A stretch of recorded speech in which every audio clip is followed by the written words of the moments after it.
Welcome to Amplifying Recruitment. In this episode, I'm joined by Emma, who's the founder of Radical Recruit and Be Radical. Emma's charity and business focuses on finding work opportunities for marginalised talent.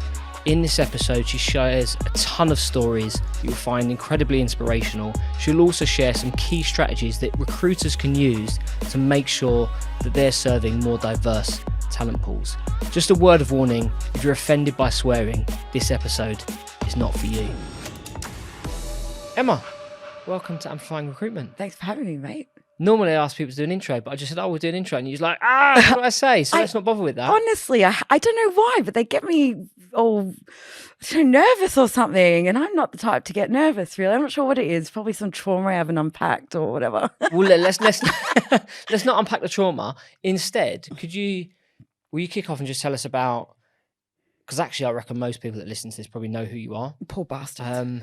From, like, you've got a phenomenal social presence, haven't you, like on LinkedIn? And so maybe a better way to start then, we just tell us about Radical Recruit and Be Radical. Give us a bit of a story of the background of Yeah, sure, grand. that. My Irish just came out, grand. I've been spending a bit of time with my best mate, and she's Irish. Must have rubbed off on me. So yeah, I founded two radical brands, both with super women. So the first is Radical Recruit, and that's a now charity. It started off as a CIC back in October 2019, just before the plague pretty much shut down recruitment in London, as if specking in a reformed bad boy who just left prison wasn't hard enough. There were no jobs to fill. Yeah. And to your point around sort of my social media presence, that was how I launched the pilot of what is now the charity Radical Recruit. So I went around begging literally anyone with an open vacancy who knew me or knew of me to work on that vacancy for free, just to prove the model. So Radical Recruit supports people from marginalised backgrounds, people whose potential are like completely and utterly under-recognised, and so they're not in the workforce, so they're not represented in the workforce. And we teach them how to fish. So we give them sort of all the skills, the tools, the confidence, the courage they need to go and either take themselves to market against candidates from the mainstream, or apply to entry-level roles with the organisations that sponsor our charity. So that's one brand.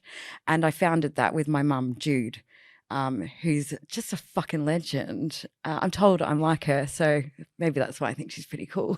Amazing. And the other brand I founded with two other women, Holly and Kirsty. And that is called Be Radical. It's an unapologetically commercial entity. Our dream, our ambition is that business will fund the work of the charity. And essentially that business does all of the work that the charity can't do in order for the charity to do the work that they do. So let me explain that and unpack it a little bit. We've got a sort of a core offering of three services. One is recruitment. So working with radical communities, so people with protected characteristics and those who have had adverse life experiences like homelessness or domestic violence. But we're supporting them to secure, early career sort of graduate level roles and up. And we work with some organisations when they've got some positive recruitment sort of action that they need to take for more senior roles. We do a lot of like strategy development, policy review, audits, and training like anti-bias and trauma-informed leadership and this sort of stuff. Okay. Will you tell me just a bit more about, you've alluded some of it, but what radical talent actually means for you and like some real examples of that? Yeah, so before I founded Radical, I worked for an organisation called Working Chance. They're a small grassroots charity supporting women coming out of prison and who were ageing out of the care system. And it was a job I got very accidentally. I applied to be a volunteer. The founder liked me, created the role, and off I went with no experience of recruitment.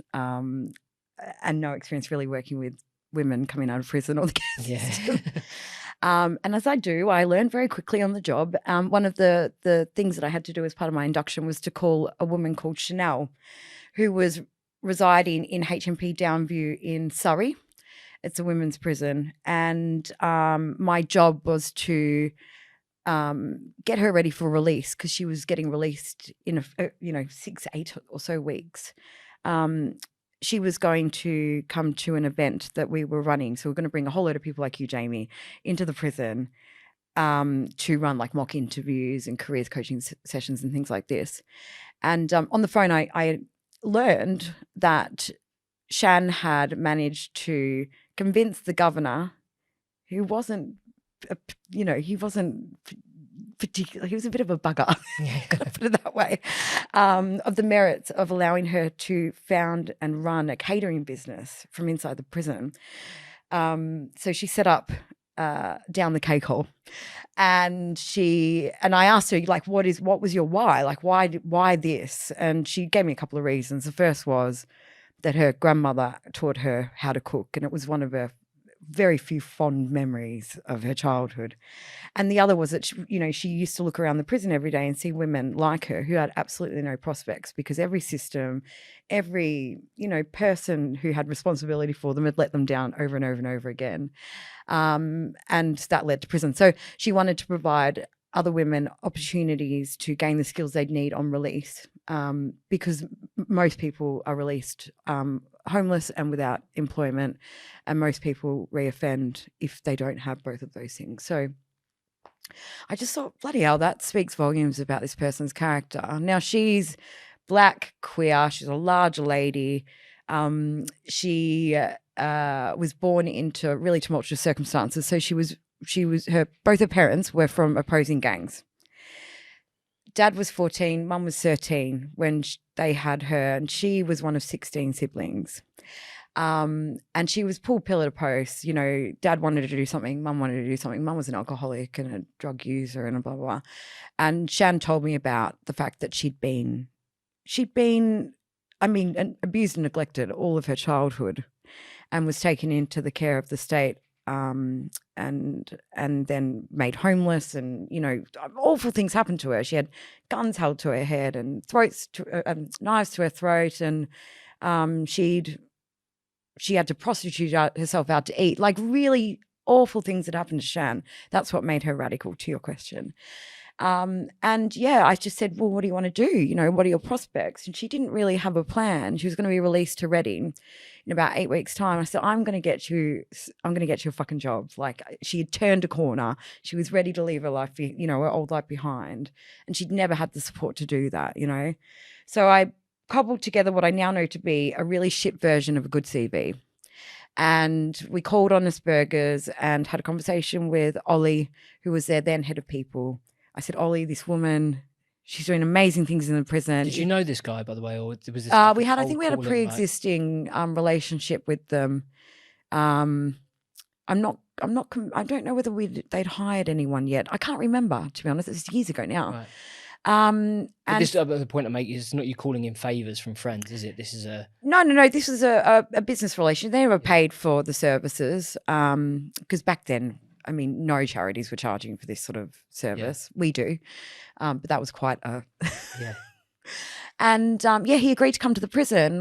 She catered the event, and she offered him a piece of. Didn't feed him. That's a bit weird, isn't it? Here, Ollie. Offered him a piece of famous grandmother's recipe carrot cake, and he took a bite, and he said this was the best fucking piece of carrot cake he'd ever eaten, and really impressed. What are your prospects on release? And because she was going to Reading, she was a mapper, so supported hostel. She was going to a supported sort of accommodation service, and he was opening what's it called, a restaurant in Reading.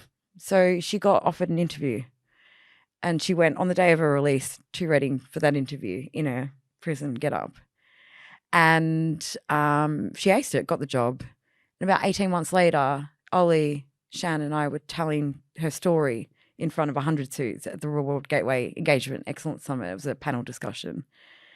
And she was talking about the fact that because of that one crappy CV, that one pretty good introduction, and that one piece of awesome carrot cake, the trajectory of her life completely changed. And she was talking with no experience, public speaking experience, no training about the merits of looking beyond the labels society assigns people like her, ex-offender, black, queer, lazy, untrustworthy, all that shit that we get fed about humans who are very often just in terrible circumstances, sometimes born into them, convince them of the merits of thinking differently about what good talent looks like and, using their collective privilege through their business as vehicles or individuals, to change a person's life, to give a person a second chance. And she explained what a second chance meant for her. And she was talking about the fact that she had 47 convictions, Jamie. She spent 10 years in prison by the age of 25 or 26.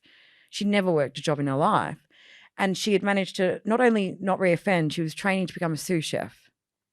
So she'd become a really valuable part of the team. Her employer was investing in her. And, she said things like, I used to go to prison for respite. Now I've got a home. Now I feel safe, for the first time in my life. That's what radical talent is. You tell that story and it kind of gets me, and we've obviously spoken before today and you've shared some of this stuff and it got me then when we were speaking on the phone the other week. That's just one story and there's hundreds of these, isn't there? This is not so many, mate. Yeah. This is our flagship story. There are literally hundreds and hundreds of these stories. Yeah. So Shan, I've known her for almost 10 years now. We've just placed her again in a head chef role, her first head chef role in a fancy London pub on a salary of 60 or 70K. So, to go from prison to 60 or 70K in a skilled role, people with Shan's skills are absolute unicorns. You ask any recruiter in the hospitality or chef sort of space and they'll tell you that. But yeah, she's one of many. So we've placed, 750 odd that we know about. And we've helped many more move closer to her into the labour market that have taken what they need and left us. Yeah. We work with people with just a range of amazing careers, some of them who have come out because they've had a mental health crisis or, they were made redundant during the pandemic and they're over 50 and they're black and, trying to get a job interview is hard enough, much less land the job. Lots and lots of young people who, the pandemic did a number on. Anyone who really struggles to fit in, we work with. Okay. So a huge pool of talent. If you look at there's 14 million people with disabilities. 1 in 5 of us is neurodivergent. 300,000 people in the UK who are homeless. There's just so much talent out there, and I think employers are just not. Recruitment hasn't changed much in the last 30 years. We're doing the same thing we always have done. So the same people are missing out on seeing vacancies and applying for opportunities and kicking ass in really well-designed recruitment processes because we're designing for, people who fit the mold. And I think the other thing that's worth noting, your statistics here are really, really strong. And when I say statistics, I think some of the stuff you shared, it put lots of agency recruiters to shame of how long when you place someone into a role, how long they stay for, the retention, all of those sorts of numbers are really positive, aren't they? Yeah, I mean, we work really hard to get to know the people that we represent. So they go through they come to us independently, not through a referral scheme. We don't get commissioned by any, governments or any organisations that divulge from local government. So we're pretty independent and pretty agile in terms of how we can work with people, which means we tailor everything. And so they go through a really rigorous vetting process and they meet, 4, 5, 6 volunteers. They're people like you who I pluck off LinkedIn, who've got skills and time to give, and they, have careers conversations. They teach Star Plus L, an interview technique. They run the mock interviews, all this sort of stuff, which makes it possible not only to vet people, but prepare them really diligently so that they've got the confidence, the tools they need to go and slay whatever interview process. And they're targeting jobs that they have a chance of getting and that they'll enjoy doing with really good quality CVs, having gone through their history with a fine-tooth comb to convince of the merits that they are worth investing in. Because we're such a tiny organisation. We're 4 paid staff, 1,000 volunteers.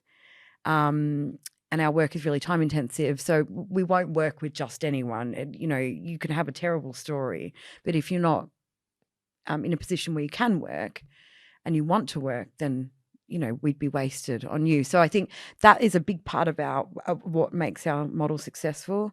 The other part is matching people to jobs that they actually want. So the third sector, I would go as far as to say most of the DWP, the job centres, do a really bad job of representing radical talent, because they're very often sort of like, what's the word? Not ring fenced. What's the word? They pigeonholed. Pigeonholed. Thanks. Yeah, for roles that other British people don't want. Seasonal fruit picking. Yeah. Here's all the shit that no one else wants. Yeah, yeah. Or it's. I mean, like stacking shelves at Tesco is great for some people. We've got a neurodivergent candidate. She's got OCD. When she works stacking shelves, she can go home and she doesn't need to clean everything or flick the light switch a million times. It really helps with her condition, because all she does all day is organising things. Yeah. Perfect. Great. But for someone like me, if I got done for any of the bad things I've done, and I came out of prison, would I want to stack shelves? Absolutely not. Should I? No, not just because I've got, a criminal record, or I've done something and been caught. I mean, so many of us have done naughty things, not been caught as well. So I think, really understanding our candidates, inside and out, all of their barriers, real or perceived, what they want to do, what they're good at, and finding sort of opportunities that, monopolise on all of those things, really important. Who wants to get up and do a job that's dead boring or, keeps them in poverty? And then I guess the other part of our sort of offering is that we help keep people in work by supporting the employer and the candidate. So I'll give you an example. We had this great project funded by the GLA. It's the one that got Radical off the ground. I think you probably read the post the other day where we placed 80 people, rough sleepers, and create a whole load of social value and a whole big buzz, and we did lots of storytelling off the back of that.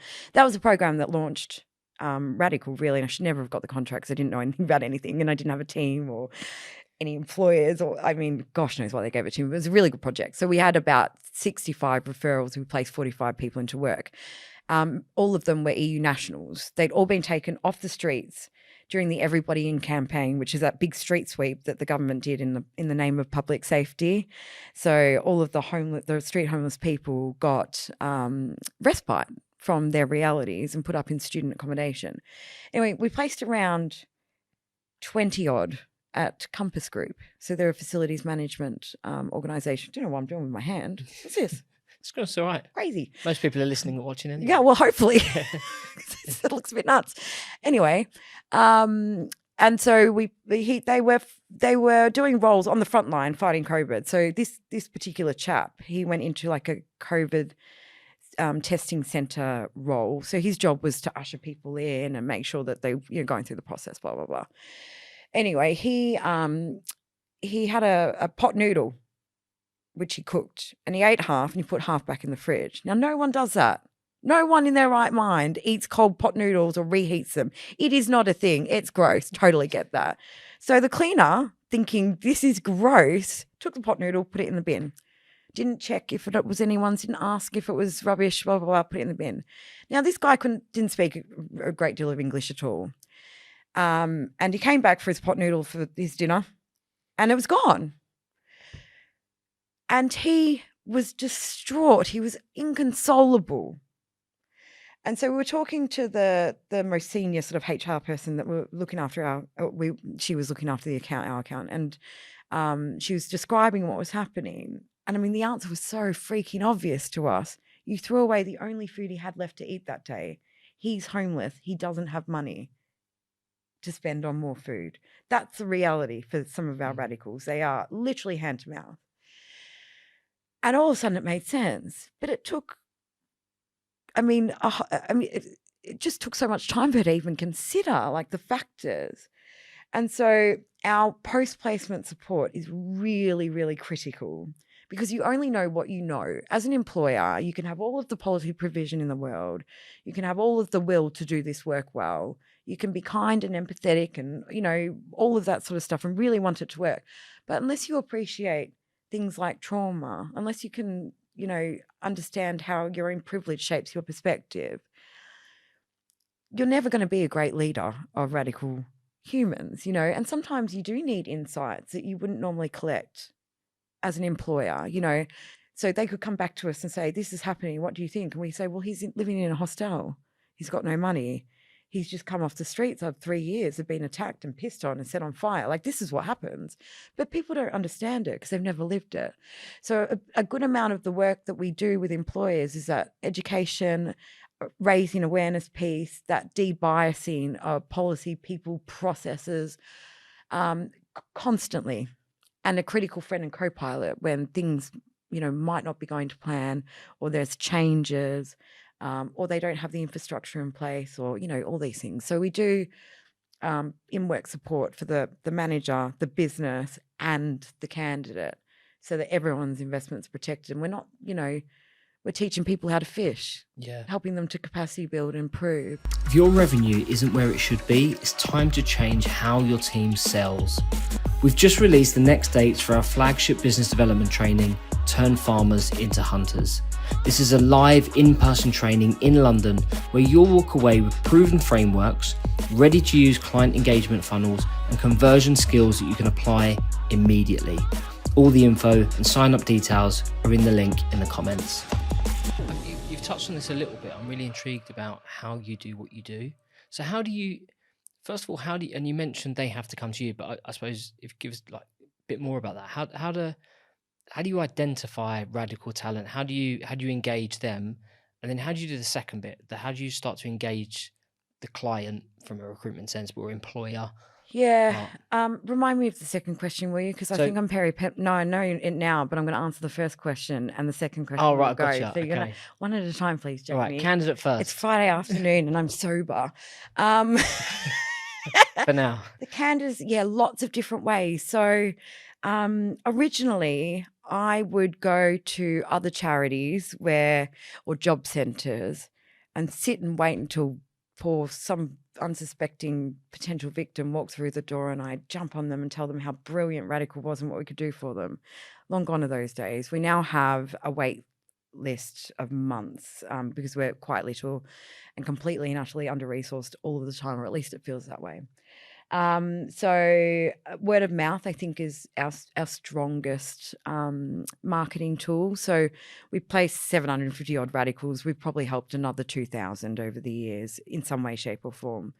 They know other radical people. They live in communities where radical people are. So to give an example, we had a woman, the grandmother of a family, 4 generations, black family living on Brixton Estate. Their whole family we were working with at one point, because 19 of them were unemployed and have been for many, many years.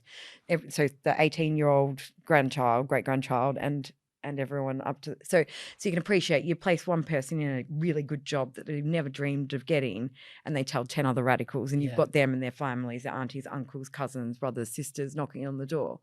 So that's one way. We have around 1,000 inclusion partners, so other organisations like us doing great work in radical communities who endorse our brand and help us market vacancies to places and people that you're not going to find on LinkedIn or Indeed's jobs boards or, any of the traditional routes.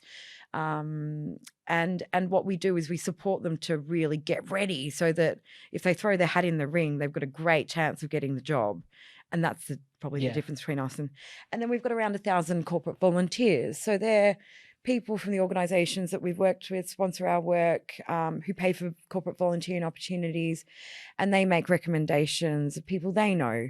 So, and we've got a really strong brand on LinkedIn. So we try and tell stories that flip the popular narrative, all that shit about, radical people are lazy, unmotivated, unskilled, untrustworthy, dangerous, all that stuff is such bollocks. It's so easy to believe. Yeah. But if you actually dare to ask about the story behind the CV, you will meet people who have got exactly the same experiences as you. You know what? They probably didn't land on their feet like you did, but have gone through, lived the same stuff. We're all humans at the end of the day. So that tends to be how we market, and by telling those stories, people see themselves. we talk a lot about representation in recruitment, diversity and stuff.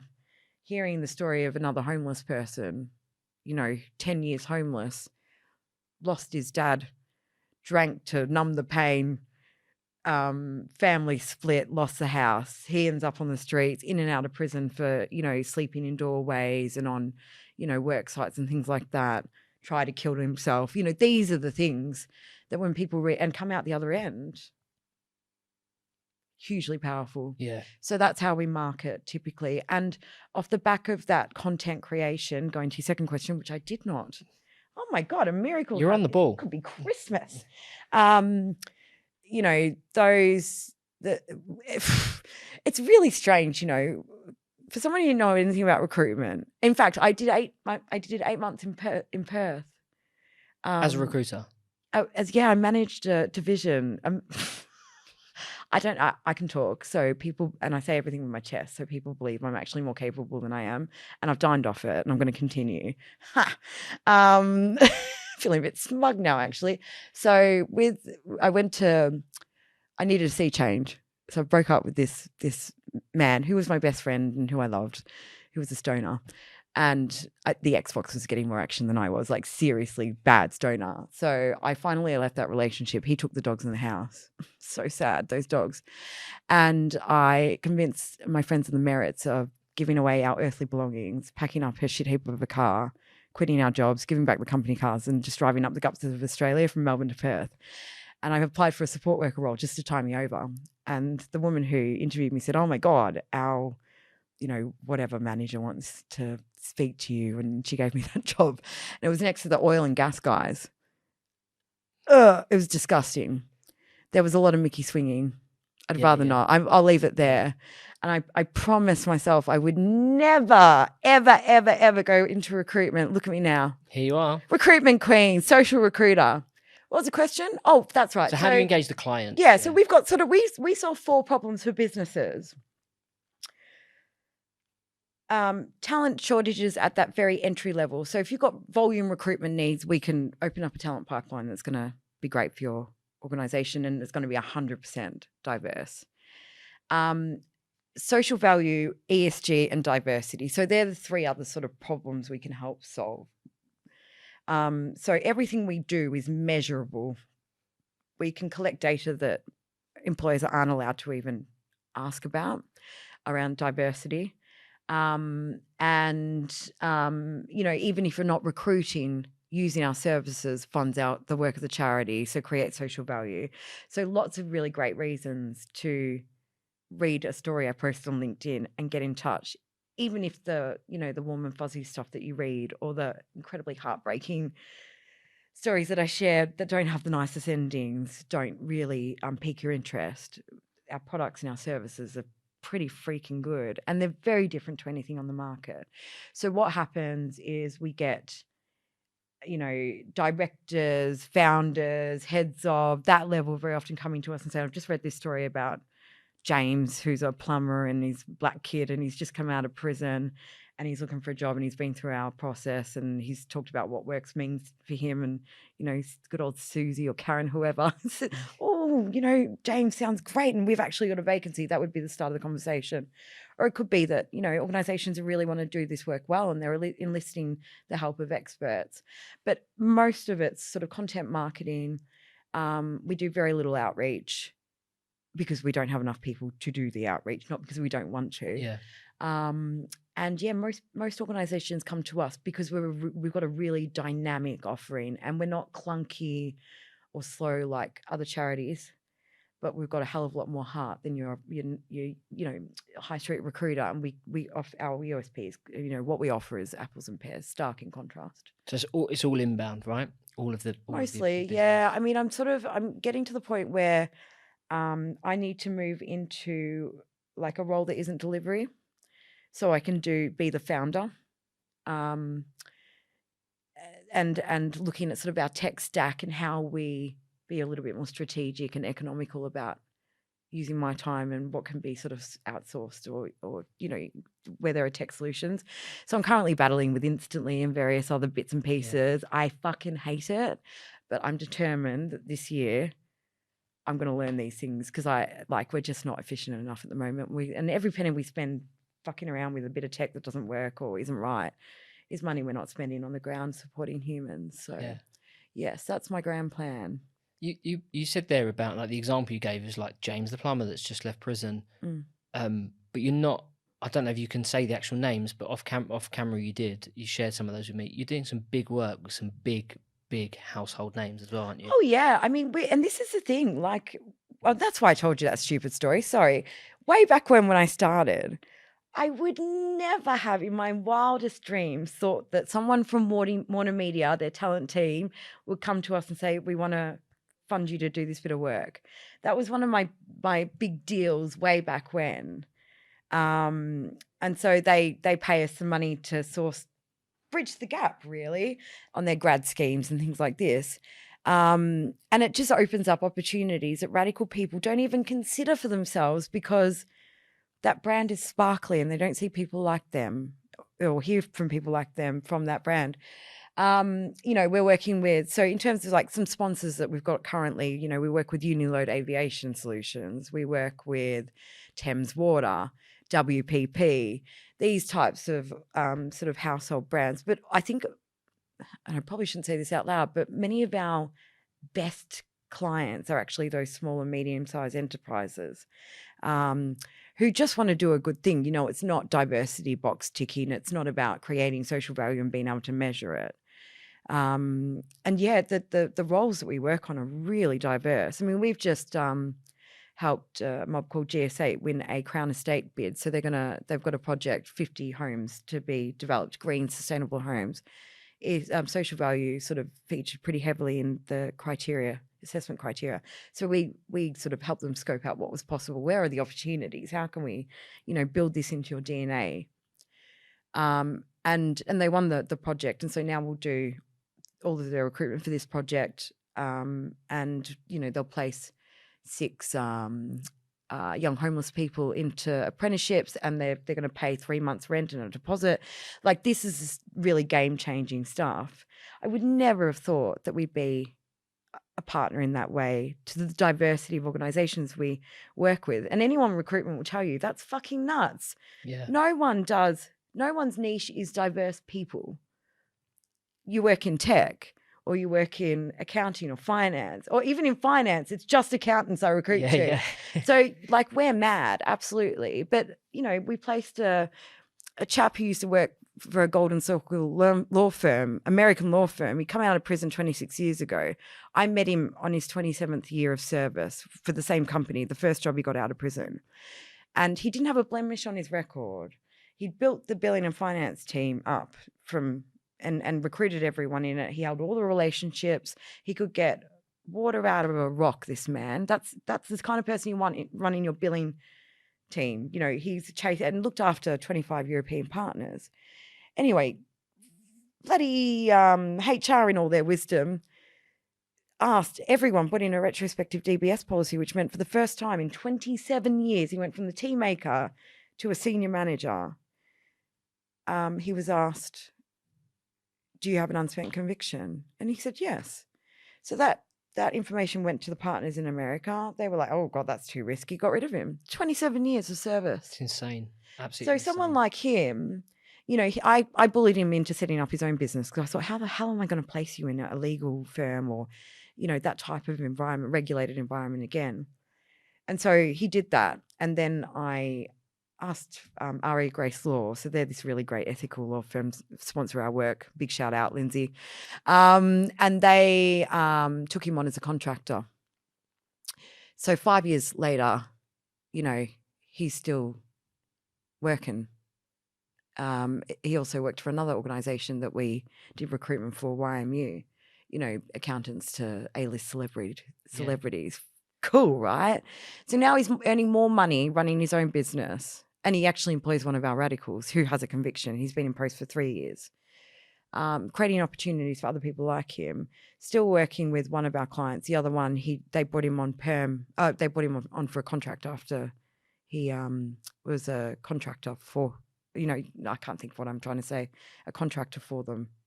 Does that make sense? Yeah. And then they took him on to perm role. Yeah. Thank you. So should more traditional like agency recruiters and recruitment businesses be looking at, I don't think anyone's going to replicate what you're doing, but just taking a small element of that and saying we should actually be engaging with more radical talent rather than just, and you said it there, I'm a tech recruiter. In fact, I'm not just a tech recruiter. I just recruit for DevOps and I just do that in Germany.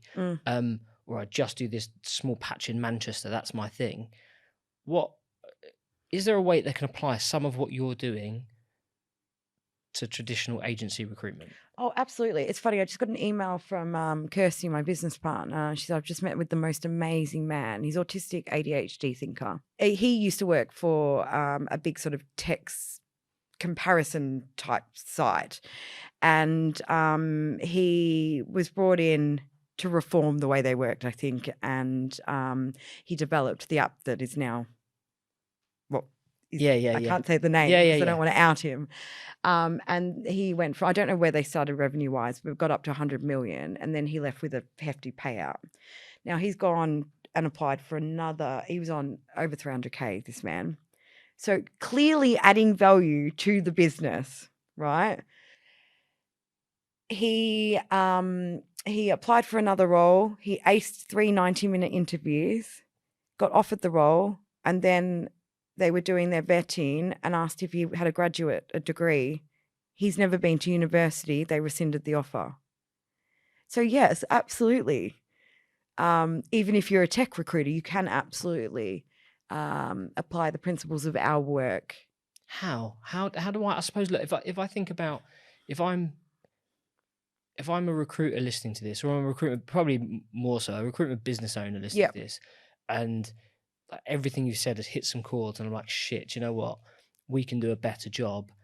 And we're a tech recruitment business, UK operated. How do we engage radical talent? And then how do we, I'm going to use the word convince, because I think that is the word, convince our clients that they should meet someone that's just come out of prison, or someone that's never worked, and like all of this marginalized it's groups really of people. Nuanced, highly politicized work. I don't have an answer for you. I think there are lots of things that other recruiters could and should be doing that would open up the pools of talent that they can fish from, and that would welcome radical talent into their process more organically. Okay. So things like, debiasing your marketing collateral.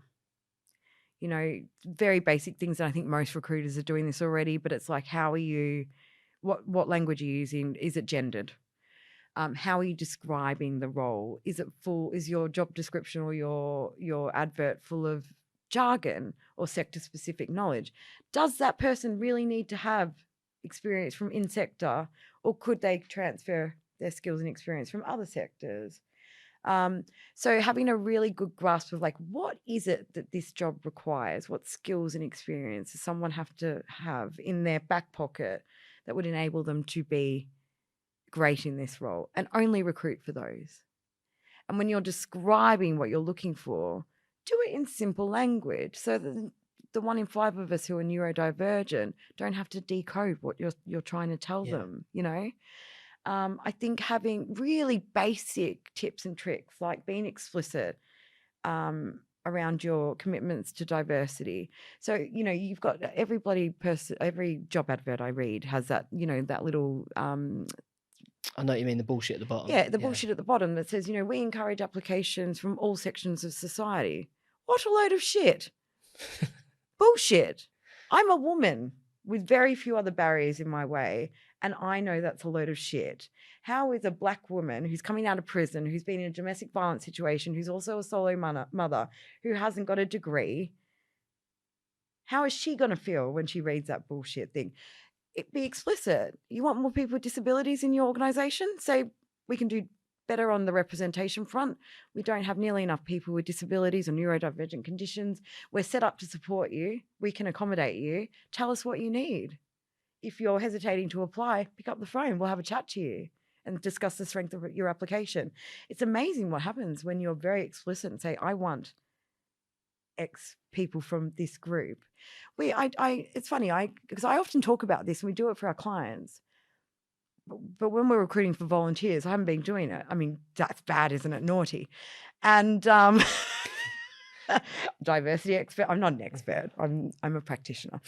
So I tried it out because I thought, I'm just going to see whether this works for volunteers. So I put in our volunteer advert on LinkedIn. It's 3:00 on a Friday afternoon, and I wrote the advert like I speak.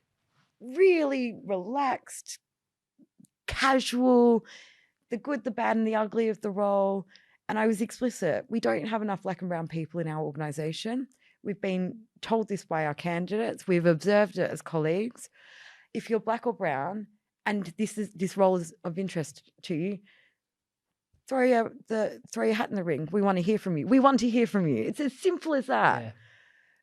More than 50% of the applicants were black and brown.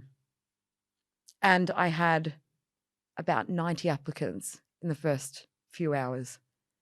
How you brand your branding, the way that you prove that you're actually fulfilling your commitments, that sort of throwaway, we're committed to diversity, it's not cutting it anymore. And I think that my advice to any recruitment, talent acquisition team human would be to think about, like, what are the real barriers and blockers? Is it the fact that this person's just come out of prison, has a conviction, or is it that your client has no provision in their recruitment policy for this challenge? You say you want more women. Well, where's your menopause policy? Yeah. Prove it. Yeah. Do you offer flexible working? These sorts of things are, if I call in sick as a mum because my kid's unwell, am I going to feel guilty, be made to feel guilty about it? Can I talk to some women in your company? Probably not. Do you know what I mean? So they're the sorts of things, people are radical talent, know what it feels like to not belong. So anything other than that is not going to bring them in. Do you know what I mean? You have to welcome people into your process. You have to have the infrastructure ready for them. So thinking critically about the problem. What is the actual problem? Is it our risk appetite, or is it the people coming through our process? Is our process robust enough? All that sort of stuff. De-biasing your people, your policies, your processes. And then thinking about, how do we get the best out of everyone we recruit? But you do that for a disabled person. It has global application. It makes the process better for everyone. So it's a great investment regardless of your motivation. If you can welcome a black disabled woman into your business and accommodate her, then you probably got the makings to do that for pretty much anyone, Yeah. So they're the sorts of things, being really empathetic, congruent, holding people in unconditional regard, not framing them using their past. These things make a huge difference. You mentioned training earlier. Do you do much training with recruitment businesses, or have you been training with recruitment businesses? Yeah, so we run a really cool workshop called the Human Library, and it's for, it started off because I was reflecting on the fact that all of my leads were coming through content marketing, storytelling, and the impact. Like I get messages off the back of stories say, "Oh my God, I'd never thought about it like that. I thought there's something in this. Everything we do, we tell our lives in stories, humans generally, and every bit of work that we do culminates in a story, or it could, Yeah. And people really, like my posts are long, waffly, bloody things. No one reads long posts on LinkedIn, but people read my posts, and they look out for them in the morning. I thought, we've got to do something with this. So the Radical Human Library is a workshop that is designed to be really immersive, really interactive, really uncomfortable, inspiring, all the feels. Are you familiar with the concept? Yes. Yeah.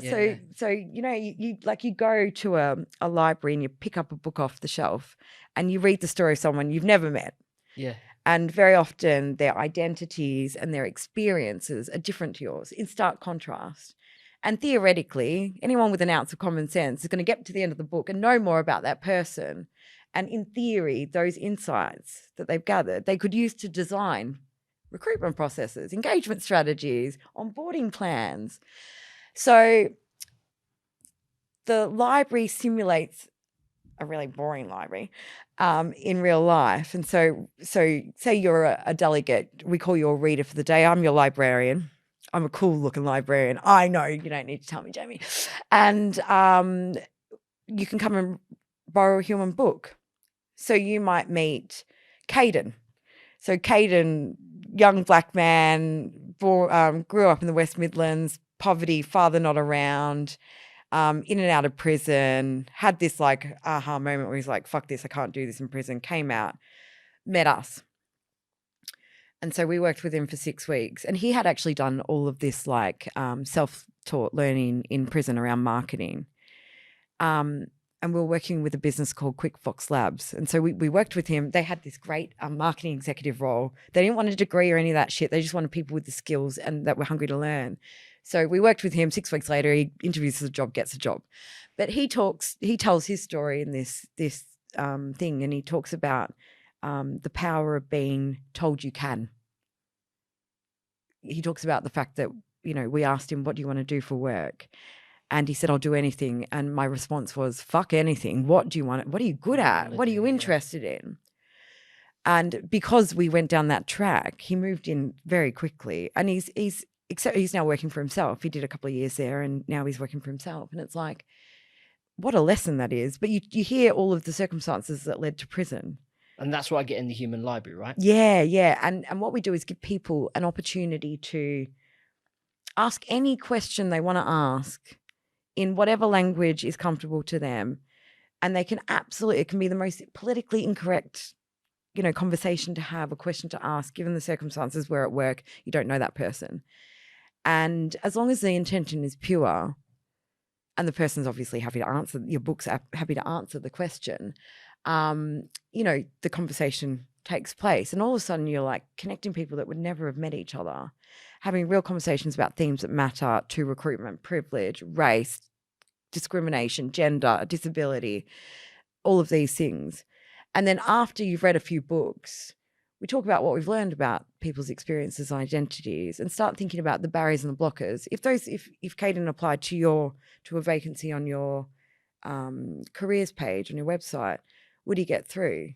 Is there a box that he has to tick that says, I've got a conviction, these sorts of things. Yeah. And so by meeting these people who are just so relatable, who have very often similar experiences to us, we just don't know them, you know, you can empathize with them and design for them. And then we leap into this design thinking methodology that gives people, you know, the framework they need to start thinking about diversity related issues or challenges as opportunities, framing them in a way, framing the problem as a problem rather than the person as a problem, and then carving out actionable plans that they can go and prototype and tweak, and we help them to do that. So yeah, that's a workshop that I'm incredibly proud of because we have the most profound conversations that people remember for years. Amazing. Yeah, and I think it's really important to be able to pop people's privilege bubbles and connect them with those who have less than them, and give them permission to explore each other and learn about each other and support each other. Something you said during there, you said asking questions without worrying if it's politically correct. And I often wonder whether like political correctness is actually causing more barriers than anything else when it comes to knowing what to say and how to say it and approach people and actually speak to other human beings. And do you know, like if I think about my mum, right? My mum's not a recruiter; she's an old lady now. Mm-hmm. But I think about like she gets really confused with what she's told she should say and could say and mustn't say, and like, is that having an impact on how people communicate? Is that like people are worried about broaching subjects or using the right terminology? Yeah, I mean, I think broadly speaking, they are absolutely. Samsung did a really interesting study not long ago. And almost half of the people that were surveyed, they surveyed a couple of thousand people in business, and asked the question, are you comfortable talking about disability? And half of them said no. So, you know, if they were recruiters, for example, half of those people would be discounting potentially or not setting up disabled candidates for success because they're not asking the question, how can we make this process more accessible for you? Because they're not asking the question, have you got a disability? Now, I'm sort of in two minds about this. I think language is incredibly powerful and has huge potential to hurt and harm people. I also think that if you use the wrong language and your intentions were pure, it shouldn't matter. So it doesn't matter so much. So it really depends on who's speaking. That's twice you said that word intention. I think that's when you said it the first time, I was like, oh yeah, actually that's the thing. Yeah, we have to be intentional in this work. We have to be single-minded about it, and we have to be intentional. You can't plug and play diversity. You can't plug and play equity, accessibility. And this is what we're talking about. We're talking about accessibility and equity, really, when we're talking about like employer brand or the work that we do. It's all about leveling the playing field. And so if you enter into conversations around, say, disability, because that's what we're talking about, and instead of saying, are you disabled? Do you need any reasonable adjustments? Not knowing what a reasonable adjustment is possibly or what you could accommodate. And you just ask the question, and you can ask this question of any candidate. Start with a simple, we want to make this experience really great for you. How can we support you to flourish in our recruitment process? This is what the recruitment process is like. We appreciate some candidates might have disabilities or need other things to ensure that they, show up and fulfill their potential and they feel comfortable. Here are some examples. Yeah. Extra time, questions in advance, a noiseless room, all female panel, whatever it is, but if we just ask that question, how can I get the best out of you? What can I do for you to make this safe, accessible, comfortable, welcoming, whatever word you want to use? Here are some examples. That I think is the difference. Yeah.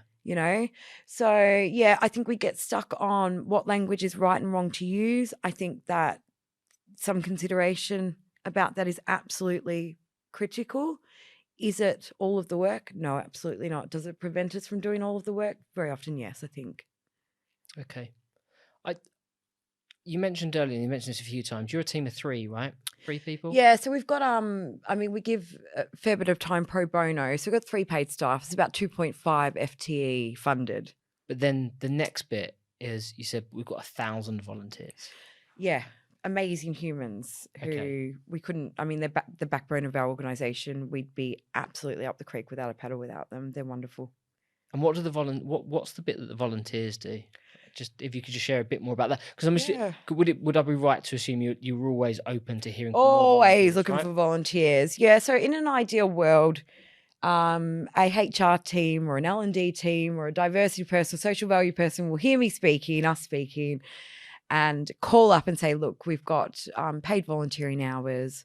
We'd like to find sort of skilled opportunities for our team. That are flexible, time bound, all of that sort of stuff, easy to access, and we'll pay you some money for the privilege of being able to help out. And then the roles are many and varied. I think the majority of our volunteers help with what are they called? Employability workshops. So we get a whole load of radicals and a whole load of people like you on a Zoom call every Tuesday, Wednesday and Thursday for a couple of hours. And you'd get matched with a radical Jamie and set to task. So it could be that you're working with Maria. I'm going to do a shout out to Maria. She's just finished a civil service contract and she needs another job in marketing. So Maria's got, she's brilliant. She's one of my, original radicals. And she was born with a liver condition, which means she got kidney, sorry. Oh, one of those is a lie. Something. It must be kidney. Is that dialysis? Yeah, kidney. Yeah. Just making things up to keep you on your toes, Jamie. I know Maria better than you. Yeah. She'll be on the phone in a minute. Hey, Jamie, good job. So Maria's got, she goes to dialysis 3 times a week. So she's in hospital 3 times a week. Not all day, but 3 days a week. Finding an employer who understands that she could work from hospital, by the way. She's got a 2-1 in marketing from some business school. I don't know. She got like a really cool sort of experience and qualifications. She's so kind and generous and nice and lovely. She doesn't shut up. She's an absolute chatterbox. But aside from that, she'd be great to work with. She's got everything that's needed except that one thing around disability where she needs some flex, And so you would go on, you'd meet Maria, you'd have a quick chat with her, then you get set to task. She might be preparing for a particular interview, and we'd, run a mock interview with coaching or feedback at the end. It could be that you're talking to a young person who doesn't know what the hell they're good at, hasn't even thought about a career, and you're having a conversation to try and work out what they might want to consider. Or it could be, someone's had a shit day and the plan was to do a mock interview, but actually they just need a chat. Yeah. And to debrief and hear some supportive words, and that might be it. So, all sorts of things. But then we also have teams. So Sage recently did a hackathon for us.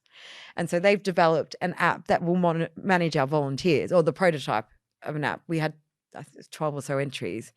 They had 2 days to work on it, and they developed prototypes, and then the best 3 went on for development, and then we picked one. Amazing. Their ideas were great, so empathetic in terms of the design, really cool. But like for a charity like ours, we don't have web developers available to write code. Like this is big stuff. So they're the other sort of projects that organizations can get involved in. We have we're talking to one of our clients about developing a trauma-informed e-learning program. But what we're going to do is we're going to film a couple of radicals go through a recruitment process in their business and track their journey as part of and then we'll have the employer voice. So the hiring manager will be contributing. We've got a trauma expert and a leadership expert, and it all come together in this really immersive, fucking cool trauma-informed leadership sort of series that we can give away. Yeah. So these are the things that our corporates get involved in. We are looking for people with like loads of sway and influence and high profile to head up some steering committees, like sector-based steering committees that will help sort of connect the business radical with, organizations in transport, for example, whatever, to make sort of warm introductions and pitch our service and stuff. So there's loads of opportunities for anyone who wants to get involved. We do really great team away days too. If you want, if you've got a business and you want to do something meaningful rather than the bog standard golf day or getting drunk at karaoke or whatever non-inclusive thing you would normally do. So, yeah. And the time has absolutely flown by. I feel like I've talked a lot. And it's been amazing. So just to wrap up then, how do people get in touch? If people want to talk to you about training, they want to talk about volunteering, about sponsorship, recruitment, how do people get in touch with you? Yeah, so I'm on LinkedIn, Emma Freivogel. Preference was always going to be an email. So my email is emma@radicalrecruit.co.uk. And yeah, just shoot me a line. Tell me what you're thinking about, what your aspirations are, any challenges or problems you want help solving. And we can catch up and chew the fat, or maybe with one of my colleagues, because I'm very busy as well. Yeah. Yeah. And you're very, very busy, and I really appreciate you coming. Thank you so much. I loved talking to you, mate. Thank you so much for having me.